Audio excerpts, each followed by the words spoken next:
जी नमस्कार, welcome back IIT academy. My self Kailash Kumar, MSc mathematics, department of IIT Kharagpur. दोस्तों, आज हम कर रहे हैं लेक्चर नंबर 4 सेट थ्योरी का। तो सेट थ्योरी के लेक्चर नंबर 4 में हम आज पढ़ेंगे वेन डायग्राम के बारे में। ओके,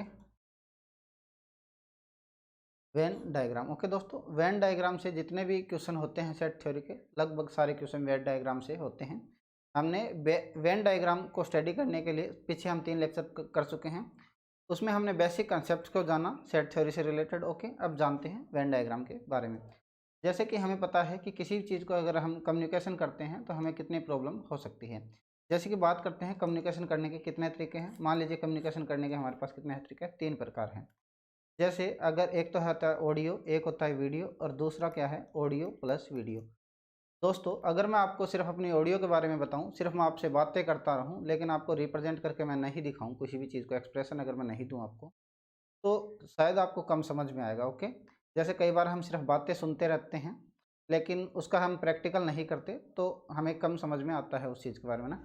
और कई बार ऐसा होता है कि मैं सिर्फ बोल रहा हूँ, ओके, मैं सिर्फ अपने एक्सप्रेशन दे रहा हूँ, आपको वीडियो के थ्रू दिखा रहा हूँ, लेकिन मैं जो बोल रहा हूँ वो आपको सुनाई नहीं दे रहा, तो उसमें भी प्रॉब्लम होती है। वो होती है वीडियो। एक होती है audio plus video. Audio plus video दोनों देने के बाद एक्सप्रेशन में हमें अच्छे से समझ में आ रहा है, अच्छे से हम क्या कर रहा है वो हमें दिख रहा है। इस प्रकार से कम्युनिकेशन करने का एक बेस्ट तरीका क्या है, ऑडियो प्लस वीडियो। ओके, उसी प्रकार से अगर बात करें मैथमेटिक्स के अंदर, अगर मैं बात करूं तो मैथमेटिक्स के अंदर अगर हमें ओनली एक्सप्रेशन दे या फिर मैथमेटिकली कोई टर्म बोले तो हमें शायद उतना समझ में नहीं आएगा, लेकिन अगर उसका पिक्चर फॉर्म में हमें कोई बताए, पिक्चर फॉर्म में अगर हम रिप्रेजेंटेशन करें उसका, तो हमें ज़्यादा उसकी चीज़ की क्लियरिटी होगी। ओके, पिक्चर फॉर्म का मतलब क्या है, अगर हमें जैसे मान लीजिए हमारे पास एक कोई फंक्शन है y=x की स्क्वायर, तो यहाँ से अगर उसका हमें ये बोले सिर्फ, और हमें इसके बारे में पिक्चर फॉर्म भी अगला बता दें, तो हम इसके बारे में बहुत सारी डिटेल इसकी निकाल सकते हैं। ओके, बहुत सारी इसकी डिटेल निकाल सकते हैं। जैसे कि बात करें कि वेन डायग्राम के अंदर हमने सेट के ऊपर बात करेंगे, और एक यूनिवर्सल सेट के बारे में हमने पहले जान लिया था कि यूनिवर्सल सेट क्या चीज़ होता है। ओके, यूनिवर्सल सेट को ऐसे हम रेक्टेंगुलर में या आयताकार रूप में इसको ऐसे लिखते हैं। ओके, इसको स्क्वायर ब्रैकेट के अंदर लिखते हैं, और उसके अंदर हमें सेट लिखना होता है। जैसे मान लो ए सेट है, ये बी सेट है। सेट को इस प्रकार से हम वर्क आयत इस प्रकार से अपन को लिखते हैं। ओके, सेट को इस प्रकार से डिफाइन किया जाता है वर्त के रूप में। अब देखो, अब बात कर रहे हैं हम कि मान लीजिए हमारे को ए और बी कोई 2 सेट दे रखे हैं, और हमें कोई बोले कि ए और बी जो 2 सेट हैं उसके अंदर कुछ कॉमन है। कुछ कॉमन है मतलब इस प्रकार से इसको लिख सकते हैं, ये हो गया यूनिवर्सल सेट। ये क्या है, ए सेट है। ओके, और ये जो सेट है दोस्तों, ये कौन सा सेट है, ये बी सेट है। ओके, ये ए सेट है और ये क्या है, बी सेट है। उसके अंदर अगर कुछ कॉमन होता है तो इस पार्ट को ऐसे लिखते हैं, और इसको बोलते हैं ए इंटरसेक्शन बी। उसी प्रकार से अगर हमें कोई बोले कि ए यूनियन बी क्या होगा, ए यूनियन बी का मतलब क्या है दोस्तों, यहाँ से जो पूरा ये पार्ट होता है, ऑल शेडेड रीजन वाला जो पार्ट है, ऑल शेडेड रीजन का मतलब क्या है, यहाँ से लेके ये जो पूरा रीजन है ये होता है ऑल शेडेड रीजन के अंदर आता है। ओके, जैसे ये जो पूरा है ये ऑल शेडेड रीजन के अंदर है। अगर मैं आपको एग्जांपल के थ्रू बताना चाहूँ, जैसे कि अगर हमारे पास यूनिवर्सल सेट में हमें दे रखा है, यूनिवर्सल सेट में हमें दे रखा है 1 2 3 4 5 6 7 8 9 10। ओके, यूनिवर्सल सेट के अंदर हमें ये दे रखा है, और अगर हमारे पास ए इक्वल टू दे रखा है 2 3 4 दे रखा है, और बी इक्वल टू दोस्तों 4 5 6 और 7 हमें दे रखा है, तो हमें कैसे पता चलेगा या कैसे हम इसका वेन डायग्राम का यूज करते हैं इसके अंदर। ओके, यूनिवर्सल सेट हमने आपको बताया था अभी, ये मान लीजिए हमारे पास यूनिवर्सल सेट है। इसके अंदर अगर हमारे पास दोनों में कुछ कॉमन है, जी हाँ, ए और बी में क्या है, 4 कॉमन है। इसका मतलब इसके अंदर हमारे पास ए और बी 2 सेट हैं, उसमें से कुछ कॉमन है। मान लीजिए ए सेट है, ये बी सेट है, ये हमारा यूनिवर्सल सेट है। दोस्तों, यूनिवर्सल सेट में क्या है, 1 है। 1 को मैंने बाहर लिख दिया क्योंकि ए के अंदर और बी के अंदर 1 नहीं है। ओके, उसके बाद में हमने 2 देखा, 2 जो है वो यू के अंदर है। ओके, 2 है यू के अंदर, और उसके बाद में ए के अंदर भी क्या है, 2 है, लेकिन बी के अंदर नहीं है, तो हमने यहाँ 2 लिख दिया। उसके बाद में हमने देखा 3 जो है यू के अंदर भी है, ए के अंदर भी है, इसका मतलब हमने 3 भी यहाँ लिख दिया, लेकिन बी के अंदर 3 नहीं है। उसके बाद में हमने 4 देखा, 4 जो है यूनिवर्सल सेट के अंदर भी है, ए के अंदर भी है और बी के अंदर, इसका मतलब यू के अंदर 4 है, ए के अंदर भी 4 है और बी के अंदर भी 4 है, इसका मतलब 4 जो है वो कॉमन एलिमेंट है, ए इंटरसेक्शन बी का एलिमेंट है। ओके, उसके बाद में हमने देखा 5 जो है वो यूनिवर्सल सेट के अंदर है, लेकिन ए के अंदर नहीं होकर बी के अंदर है, तो यहाँ हम लिख सकते हैं 5। उसके बाद में 6 जो है यूनिवर्सल सेट का एलिमेंट है, लेकिन 6 ए में नहीं है, 6 जो है बी में है। उसी प्रकार से 7 भी क्या है, बी के अंदर है। और 1 2 3 4 5 6 7 और 8 और 9 और 10। दोस्तों इस प्रकार से हमने यूनिवर्सल सेट का रिप्रेजेंटेशन कर दिया कि कोई भी हमारे पास यूनिवर्सल सेट है और ए और बी हमें सेट दे रखा है, तो किस प्रकार से हमें इसको रिप्रेजेंट करना है। चलिए इसके बाद में करते हैं कि किसी भी वेन डायग्राम जो हमें दे रखा है, कोई भी हमारे पास, जैसे वेन डायग्राम को कैसे रिप्रेजेंट करते हैं। मान लीजिए हमारे पास कोई भी जो फर्स्ट टाइप है इसका, मान लीजिए हमारे पास कोई ए क्या है, कोई भी सेट दे रखा है। ओके, एक ए सेट दे रखा है और एक हमारे पास क्या है, यूनिवर्सल सेट है। यूनिवर्सल सेट में कैसे इसको रिप्रेजेंट करेंगे, तो इसको दोस्तों ए ऐसे लिखा जाता है, ए इसके अंदर एक ही सेट है। ओके, तो इसको लिखा जाता है ए सेट। उसी प्रकार से दोस्तों अगर बात करेंगे, अगर हमारे पास ए और बी दो सेट हैं और दोनों के अंदर कुछ डाटा कॉमन है। ओके, हम जिसमें कुछ भी कॉमन डाटा नहीं होगा उसके ऊपर भी बात करेंगे, लेकिन अभी हमारे पास क्या है, ए और बी दो सेट हैं और उनके अंदर कुछ कॉमन डाटा है, तो उसको इस प्रकार से दर्शाया जा सकता है। ये क्या है, ए है, ये बी है, ये क्या है, यूनिवर्सल सेट है। ओके, इस प्रकार से लिखा जाता है। तीसरी बात ये आती है कि अगर हमारे पास ए और बी हमारे पास दो सेट हैं, उसमें कुछ भी डाटा कॉमन नहीं है, तो उनको इस प्रकार से लिखा जा सकता है। वहाँ क्या आएगा, ए इंटरसेक्शन बी क्या आएगा, फाई होगा। ओके दोस्तों, यहाँ ए और बी में कुछ भी डाटा कॉमन नहीं है। अब यहाँ अगर बात करूँ, ए और बी के अंदर हमारे पास कुछ डाटा कॉमन है। कौन सा डाटा कॉमन है वो देखते हैं। ए और बी के अंदर ये डाटा हमारे पास क्या है, कॉमन डाटा है। ओके, जैसे कि अगर बात करूँ, पूरा ए क्या है, ए ये है, ए के अंदर क्या होगा, ये पूरा जो है वो क्या है, ए है। और उसके बाद में मैं देखता हूँ बी। ओके, बी के अंदर क्या है दोस्तों, ये जो पूरा है ये बी के अंदर है। ओके, और यहाँ से हम देखते हैं कि ए यूनियन बी क्या होगा और ए इंटरसेक्शन बी क्या होगा, ए यूनियन बी क्या होगा और ए इंटरसेक्शन बी क्या होगा। ओके, तो यहाँ से दोस्तों ये बीच वाला जो शेडेड रीजन है, जो कि हमारा ग्रीन और रेड के जो ए से भी बन रहा है और बी से भी बन रहा है, मतलब बीच वाला जो पूरा ये है, इसको क्या बोलते हैं अपन, ए इंटरसेक्शन बी। ये कौन सा पार्ट है, ए इंटरसेक्शन बी का पार्ट है। और जो ये रीजन है और ये, सॉरी देखो, ए यूनियन बी का मतलब क्या है, all shaded reason. All shaded reason मतलब पूरा जितना भी होगा, बाहर वाला जो आपको दिख रहा है, जितना भी कुछ होगा ए और बी से मिलने वाला, तो A union B, A B, A के जितने भी एलिमेंट हैं और बी के भी जितने एलिमेंट हैं और ए और बी दोनों के एलिमेंट हैं, वो ऑल शेडेड रीजन के अंदर आएंगे। ए इंटरसेक्शन बी का मतलब क्या है, दोनों में से कॉमन जो रीजन होगा, मोस्ट शेडेड रीजन, इसे क्या बोलते हैं, मोस्ट शेडेड रीजन। ओके दोस्तों, मोस्ट शेडेड रीजन में जो ए से भी बन रहा है बी से भी बन रहा है, मोस्ट शेडेड रीजन दोनों में कॉमन कौन सा है, ये है, तो इसको बोलते हैं ए इंटरसेक्शन बी। इस प्रकार से हमने जाना कि ए यूनियन बी क्या होता है, जो भी जितना भी है ए और बी का, वो सारा क्या है, मोस्ट शेडेड जो रीजन होता है वो ए यूनियन बी है।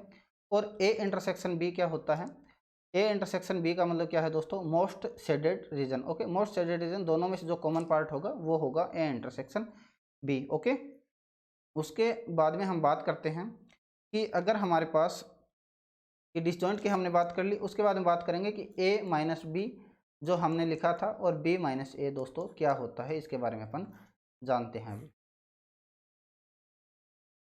ये एक हमारा यूनिवर्सल सेट है और यूनिवर्सल सेट होने के बाद ए और बी में कुछ हमारा कॉमन डाटा हमने मान लिया कि ए और बी के अंदर कुछ हमारा कॉमन डाटा है।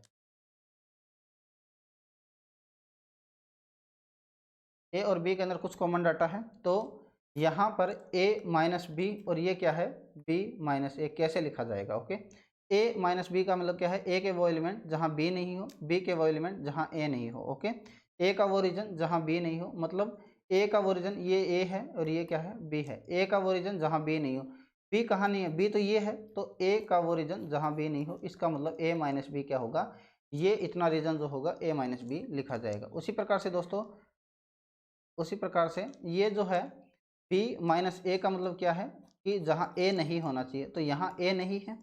ओके, क्योंकि अगर इतने को और मैं साथ में ले लेता, मान लीजिए मैंने इतने को और साथ में ले लिया, तो यहाँ पर तो ए भी आ रहा है साथ में, तो ये नहीं लिखना अपने को।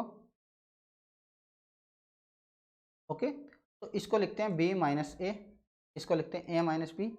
जहाँ क्या हो, ए का वो रीजन जहाँ बी नहीं है, बी का वो रीजन जहाँ ए नहीं है, इसको अपन बोलते हैं ए माइनस बी और बी माइनस ए। और अब बात आती है कि कॉम्प्लीमेंट क्या होता है। कॉम्प्लीमेंट जैसे हमने आपको बताया था पीछे, ए डेस क्या होता है, या फिर उसको ए कॉम्प्लीमेंट से लिखा जाता है या ए बार से लिखा जाता है। ये क्या चीज़ होती है ना, एक हमारे पास जो है यूनिवर्सल सेट हमें दे रखा है। ये हमारे पास कोई भी सेट क्या है, ए सेट है, ये क्या है, ए सेट है, और इस सेट के अंदर हमें कॉम्प्लीमेंट बताना है। ओके, इस सेट के अंदर हमें कॉम्प्लीमेंट बताना है। ये क्या है दोस्तों, ए सेट दे रखा है। ओके, ये हमें ए सेट दे रखा है। तो ए जो कॉम्प्लीमेंट होता है, या ए कॉम्प्लीमेंट को यूनिवर्सल माइनस ए, यू में वो एलिमेंट जो ए में नहीं हो। इसका मतलब ये अगर ए है तो ए कॉम्प्लीमेंट या ए बार या ए डैश जिसको भी लिखते हो आप, तो उसके अंदर कौन सा आएगा, ये जो रीजन होगा वो आएगा ए बार के अंदर। क्योंकि ए तो पूरा ये था, हमें तो ए तो हटाना ही है। यूनिवर्सल में से हमें ए हटा देना है, सीधी बात यही है। यूनिवर्सल में से अगर ए हटा देंगे तो हमारे पास ये जो रीजन है ये आएगा ए कॉम्प्लीमेंट में या ए डैश में। ओके, इस प्रकार से इसको लिखना होता है कि ए को छोड़कर बाकी सारा रीजन जो होगा वो ए कॉम्प्लीमेंट में दोस्तों आएगा। ओके, उसके बाद में हम बात करते हैं कि अगर मान लो ए बी और सी हमारे पास क्या है, तीन सेट दे रखे हैं। ए बी सी और क्या है, तीन हमारे पास सेट है। अब ए बी और तीन सेट हैं, और मान लीजिए उसमें से कुछ डाटा क्या है, कॉमन है। ओके, हम बात करना चाह रहे हैं कि ए बी और सी अगर तीन सेट हमें दे दिए तो उसका हम यूनियन और इंटरसेक्शन हम कैसे निकालेंगे दोस्तों, इस चीज़ को समझते हैं। क्योंकि पहले हमने ए यूनियन बी और ए इंटरसेक्शन बी को हम पढ़ चुके हैं। अभी हम जानना चाह रहे हैं कि A intersection B intersection C और A union B union C क्या चीज़ होती है, इस चीज़ को हमें समझना है। ओके, तो इस चीज़ को समझने के लिए दोस्तों सबसे पहले तो हम इस चीज़ को समझते हैं कि हमारे पास जो ए क्या है, ये ए है, ये बी है, और ये क्या है, सी है। ओके, तो हमारा जो ए रीजन है वो कौन सा रीजन है, ए जो रीजन है वो पूरा ए ये रीजन है। बी जो रीजन है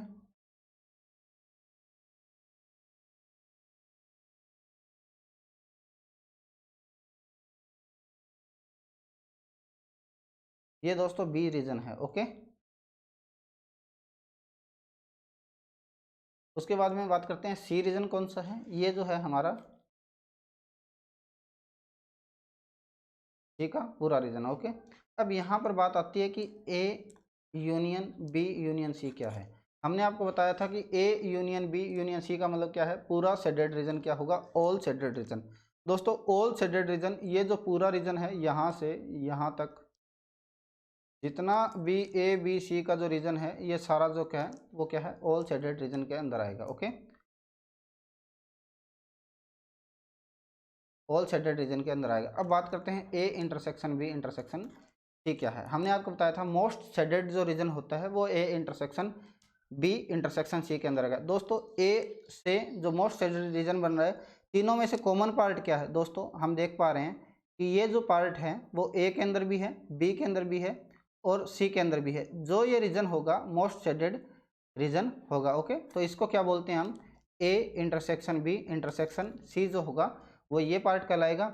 और A union B union C क्या होगा, ये जो जितना भी ऑल शेडेड रीजन होगा दोस्तों, ये जो ऑल शेडेड रीजन है ये कहलाएगा A union B union C. उम्मीद करता हूँ दोस्तों तीनों ए बी सी तीन सेट है, तीनों का आपको इंटरसेक्शन और यूनियन समझ में आया होगा। अब अपन बात करते हैं कि अगर हमारे पास कि अब देखो हम बात करना चाह रहे हैं A intersection B bar intersection C bar क्या होता है, A bar intersection B bar intersection C क्या होता है, इस प्रकार से अपन जानना चाह रहे हैं। फिर ए बार इंटरसेक्शन बी बार क्या होता है, इस प्रकार से दोस्तों जानने के लिए अब हम करते हैं कि एक और हमने तीन सेट ले लिए, तीनों सेट के अंदर देखते हैं।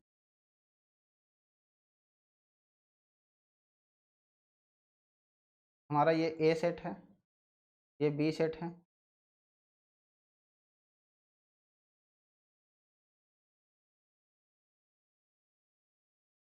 तो दोस्तों ये यूनिवर्सल सेट है, ये ए है, ये बी है और ये क्या है, सी है। ओके, इस चीज़ को समझने के लिए सबसे पहले तो आपको ये पता होना चाहिए ए बार क्या चीज़ होती है। अभी हमने जाना दोस्तों कि ए बार क्या चीज़ होती है। ओके, ए बार क्या है,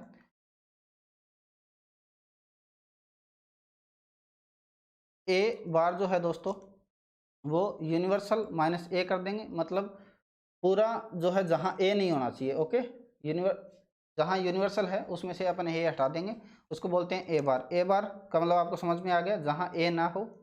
और उसके बाद में हम ये बता देंगे कि ए यूनियन जो बी है उसके बारे में भी आपको पता है। ओके, कि ऑल साइडेड रीजन होना चाहिए। ए इंटरसेक्शन बी जो है वो भी आपको पता है कि मोस्ट साइडेड रीजन होना चाहिए। ए बार पता है आपको, बी बार पता है आपको, सी बार के बारे में पता है, जहाँ ए ना हो, जहाँ बी ना हो और जहाँ सी ना हो। उसके बारे में दोस्तों आपको ये भी पता है कि ए बार इंटरसेक्शन बी क्या होता है, ए बार यूनियन बी क्या होता है। ए बार यूनियन बी का मतलब क्या है, जहाँ ए ना हो या बी हो। और ए बार इंटरसेक्शन बी का मतलब क्या है, जहाँ ए ना हो और बी हो। ओके, इस प्रकार से आपको ध्यान रखना है। हम बात करें कंपैरिजन के बारे में। ओके, तो यहाँ से दोस्तों हम देखते हैं ये जो मोस्ट शेडेड रीजन है, यहाँ तक जहाँ तक मैं बना रहा हूँ ये आप देखो ज़रूर। इस मोस्ट शेडेड रीजन का क्या बोलेंगे कि यहाँ सिर्फ ए है। क्या है, यहाँ पर सिर्फ ए है, बी भी नहीं है इसमें, और क्या नहीं है इस रीजन के अंदर।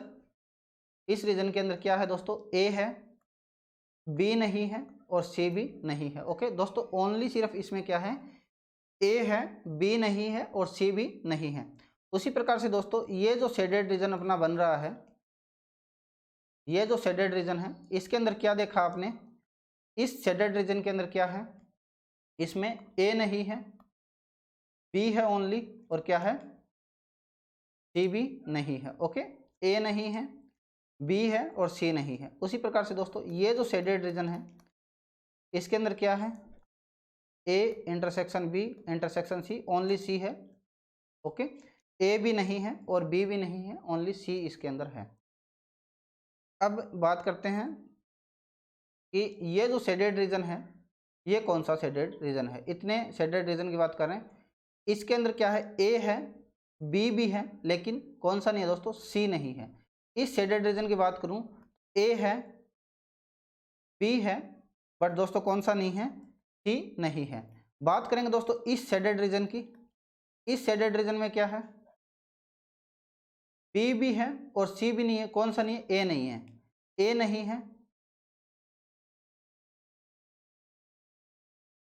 इस शेडेड रीजन में ए नहीं है, बी है और सी है। ओके, इस शेडेड रीजन में दोस्तों क्या नहीं है, ए नहीं है, इसके अंदर हमारा बी भी है और दोस्तों सी भी है इस शेडेड रीजन के अंदर। ओके, अब बात करेंगे इस शेडेड रीजन की बात करेंगे। इस शेडेड रीजन में आप देख पाते हो कि इसमें ए भी है और सी भी है, लेकिन बी नहीं है। तो ए है, बी नहीं है और क्या है दोस्तों, सी है। ओके, इस शेडेड रीजन में क्या है, ए है और सी है, लेकिन बी नहीं है। अब दोस्तों बात आती है कि बीच वाले शेडेड रीजन की, इसके अंदर क्या क्या हमें दे रखा है। ओके, इस शेडेड रीजन के अंदर आप देखो तो इसके अंदर ए भी है। इस शेडेड रीजन में क्या है दोस्तों, ए भी है, बी भी है और सी भी है, मतलब तीनों इसके अंदर है। तो इंटरसेक्शन में आएगा A intersection B intersection C, मतलब ए भी है और बी भी है, सी भी है। और दोस्तों आपको अगर A union B union C निकालना पड़े, A union B union C, तो दोस्तों ऑल शेडेड जो रीजन होगा, ऑल शेडेड रीजन होगा, जितना भी ए बी और सी ने तीनों के अंदर जो पार्ट होगा वो ऑल शेडेड रीजन के अंदर आएगा। ओके, उम्मीद करता हूँ इतना हमें समझ में आया होगा कि हमने कैसे डिसाइड किया कि ए कौन सा है, ए बार कौन सा है, इंटरसेक्शन बी कौन सा है, सी कौन सा है। ठीक है, उम्मीद करता हूँ आपको ये चीज़ें अच्छे से समझ में आई होगी कि तीन ऑल शेडेड रीजन मतलब तीनों के अंदर जो ऑल शेडेड सारा जो रीजन होगा वो A union B union C में होगा। तीनों के अंदर जो कॉमन रीजन होगा वो होगा मोस्ट शेडेड रीजन, जो कि ये बीच वाला हमें दे रखा है, ये मोस्ट शेडेड रीजन था। ओके, ये भी समझ में आया होगा आपको मोस्ट शेडेड रीजन कैसे निकालना है। फिर A intersection B bar intersection C bar आपको कैसे निकालना है कि सिर्फ ए होना चाहिए जहाँ बी और सी नहीं होना चाहिए। ओके, उम्मीद करता हूँ ये चीज़ आपको समझ में आई होगी, क्योंकि बहुत बेसिक चीज़ें हैं, लेकिन जब हम एग्जाम्पल करना स्टार्ट करते हैं सेट थ्योरी से रिलेटेड, वेन डायग्राम से रिलेटेड, तो काफ़ी चीज़ें हमारी हेल्पफुल हो जाती हैं यहाँ पर, इसलिए हम बेसिक से इसको पढ़ना चाह रहे हैं। ओके, उसके बाद में बात करेंगे प्रॉपर्टीज़ के बारे में। वैसे तो मैंने बेसिकली आपको प्रॉपर्टीज़ पहले बता दी है, जो कि यूनियन से रिलेटेड और इंटरसेक्शन से रिलेटेड, फिर भी हम इसका थोड़ा सा प्रूफ देख लेते हैं कि आइडेंटिटी प्रॉपर्टी क्या होती है।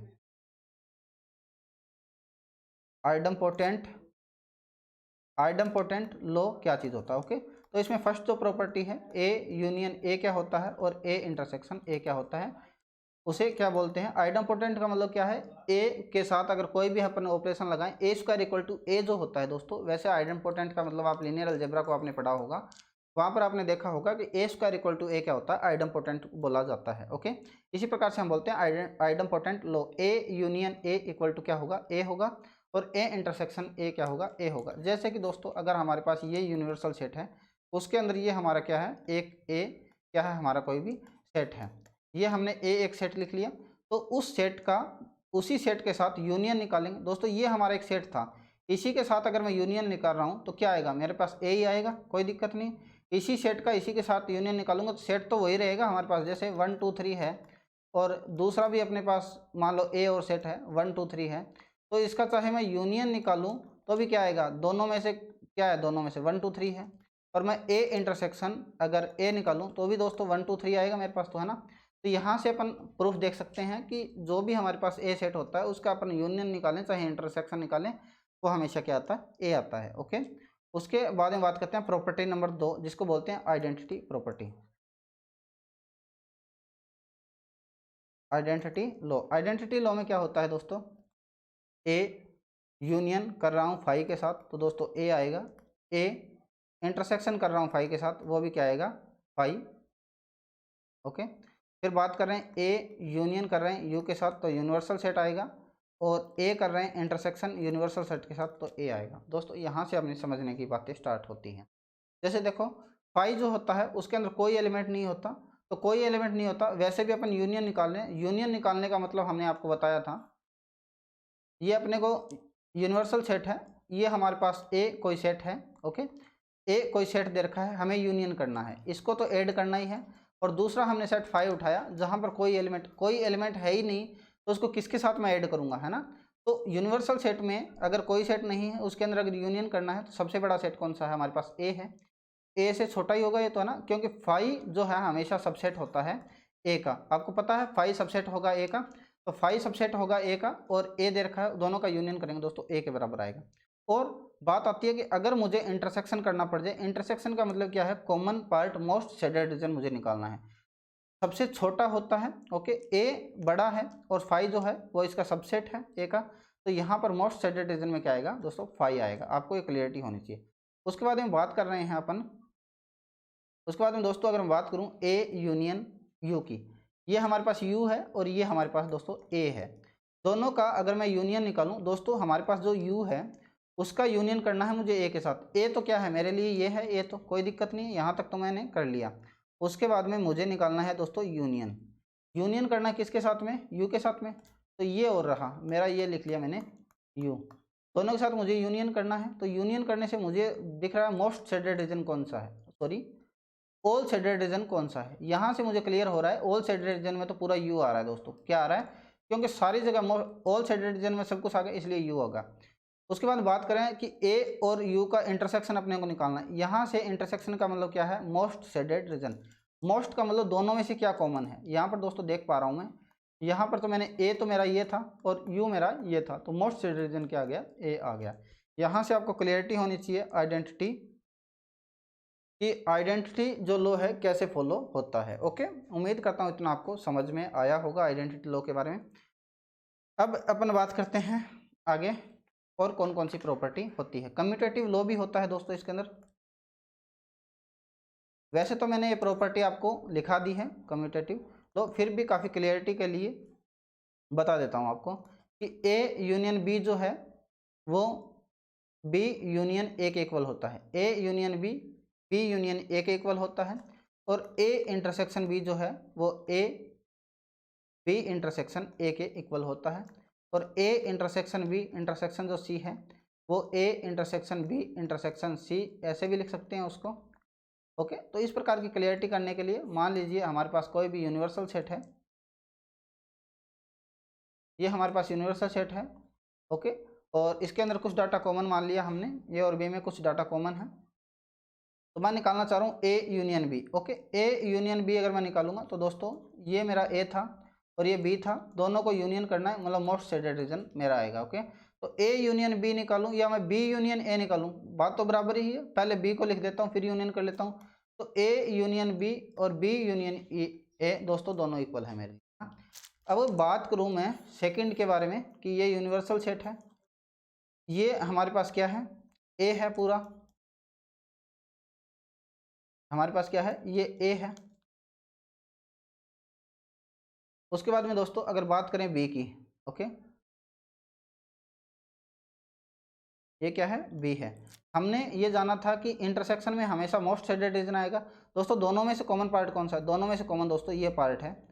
ओके, दोनों में से जो कॉमन पार्ट है दोस्तों वो ये जो पार्ट है दोस्तों, दोनों में से कॉमन पार्ट है, तो आप इसे बोलोगे ए इंटरसेक्शन बी। उसी प्रकार से दोस्तों बी इंटरसेक्शन निकालोगे तो भी दोस्तों यही आने वाला है, और इसी प्रकार से आप आगे भी इसको कर सकते हो। उम्मीद करता हूँ आपको ये लेक्चर समझ में आया होगा।